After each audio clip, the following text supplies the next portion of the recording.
host of kind of commerce disruptors, banking disruptors, financial services disruptors are trying to come into the market to provide not necessarily the whole breadth of the banking value proposition, but one small piece of it, right? One of the expressions that we like to use around the office is banking is getting Napstered.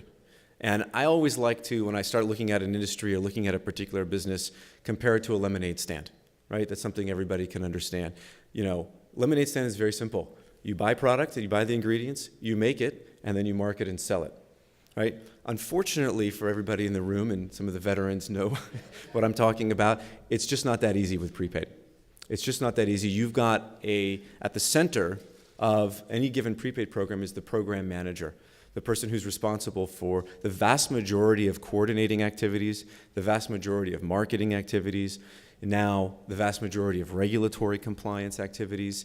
And it's really an orchestrator's role, because what they're doing is bringing together partners across the value chain, both on the supply side and on the demand side, and trying to do something that's actually quite complex, put together a system that's quite complex, offer a product that's quite complex, and yet bring it to the consumer in a way that feels very not complex.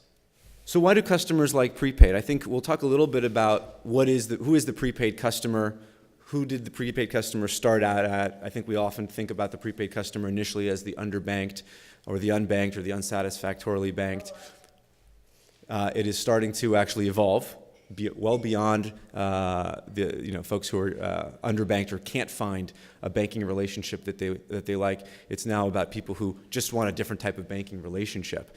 You've got a picture of some millennials here, which is the fastest growing prepaid segment amongst all the various demographics. They want to be able to have a financial services experience that looks and feels like the other digital experiences that they have, whether it's through shopping, whether it's through engaging with their friends, whether it's through managing their money. They want that to look and feel the same. Because prepaid, a card, hasn't changed much since the 70s, since I think it was Chase who first brought it out that said, hey, this is an access device to your money. And that general principle hasn't budged, hasn't changed one bit. But the way we're using it now, the way we're applying it, the way we're leveraging that idea back out to consumers and to businesses, that's the cool part. And in the last 5 years, we've just seen an explosion of new uses of how to do this. The whole reason for mobile payments originally was to get around paying interchange. It was to lower the cost of the transaction. And when Apple Pay came, what did they do? They allowed the interchange model to continue. They're just taking a piece of it. And so that's the good news for people in this room. And I think it means that the starting and building a whole new payments network where you have both the issuing and the acquiring side is just too hard, at least in this country, given how entrenched that payment system is.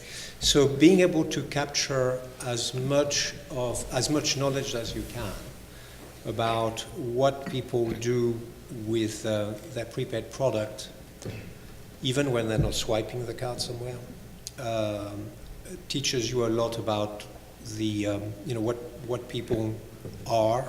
Are they going to leave your product soon? Is the longevity of your product in danger?